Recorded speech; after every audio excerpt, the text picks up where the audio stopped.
suis maintenant paysan boulanger dans le Gers. On se trouve ici là, à Marcillac pendant le festival de jazz. On est à peu près 40 minutes de ma ferme et je cultive les céréales anciens avec lesquels je fais du pain plutôt. Et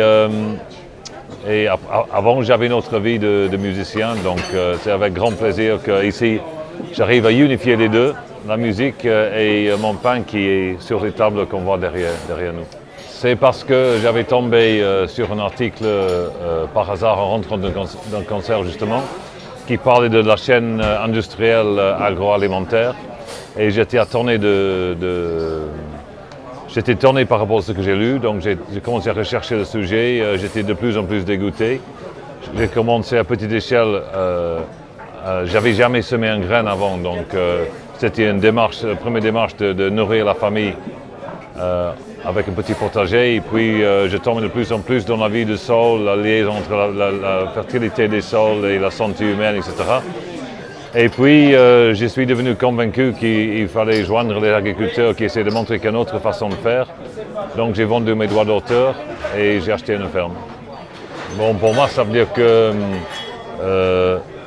la terre, c'est aussi complexe que moi, je le vois comme du tissu. On dit du tissu? Comme du tissu, voilà. Avec une complexité infinie, qu'au lieu d'essayer de démolir et de déconstruire pour comprendre, parce que je ne suis pas sûr qu'on ne va jamais y arriver, et même si c'est la peine, il faut comprendre qu'il y a une symbiose entre cette vie hallucinante et les plantes qui ont évolué ensemble. Et si on essaie de faire pousser les plantes sans ça, ce qui sort, c'est pas de la nourriture. Et donc tout ce qu'on a et tout ce qu'on est basé sur cette vie qu'il faut respecter et qu'il faut nourrir. Pratiquement, ça veut dire qu'il faut trouver les moyens de cultiver ce qu'on veut, le plus près qu'on peut être de l'équilibre naturel de la nature, du forêt, de milieu naturel qui pousse depuis l'aube de temps, sans aucune intervention, sans aucun intrant. Donc c'est vers là qu'il faut qu'on s'approche et on cherche des solutions. Et ils y sont des solutions, mais par contre les solutions qu'on trouve, sauf le savoir-faire, ils sont gratuits. Et c'est pour ça qu'on se trouve souvent face à l'argent qui ne veut pas qu'on ait des solutions qui sont gratuites. Chez moi, il y a deux pistes concrètes.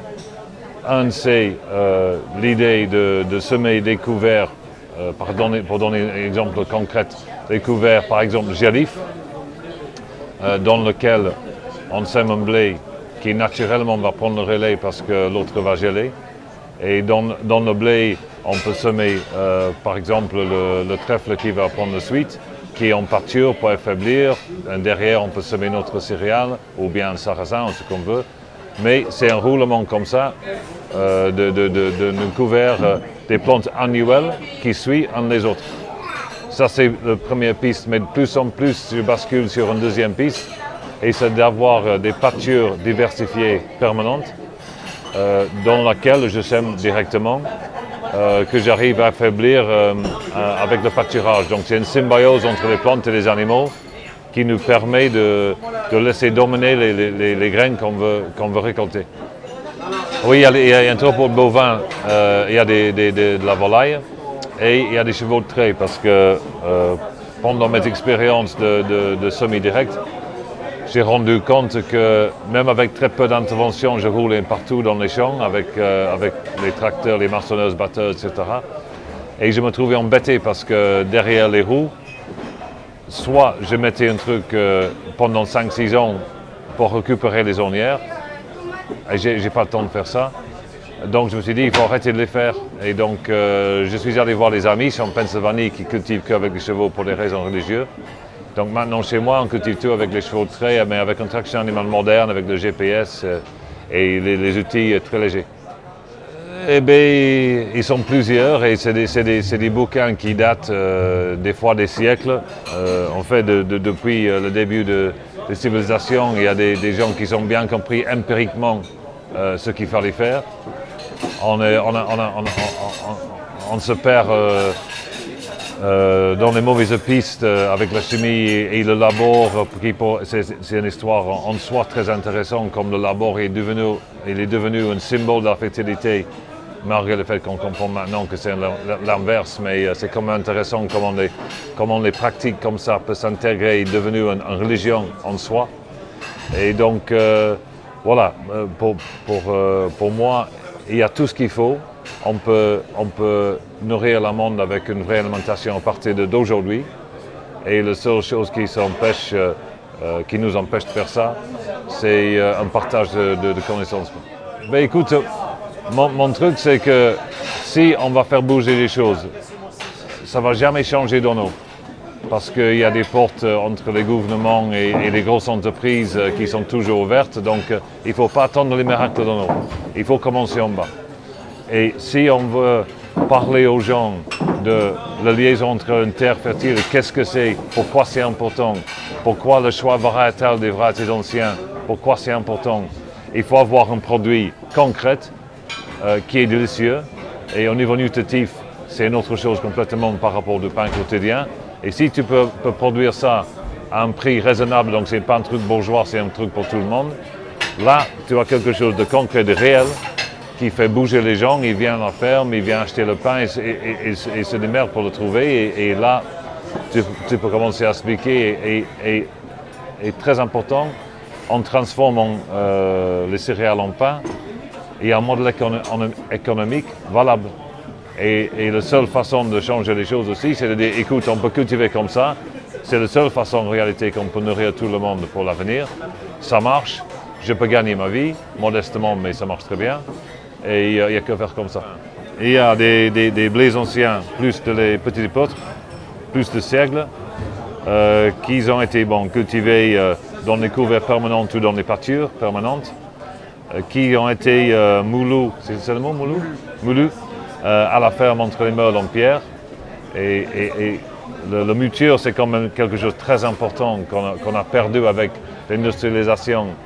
Au lieu d'avoir des moulins locaux, avec des meules en pierre, on a passé sur les moulins avec des rouleaux.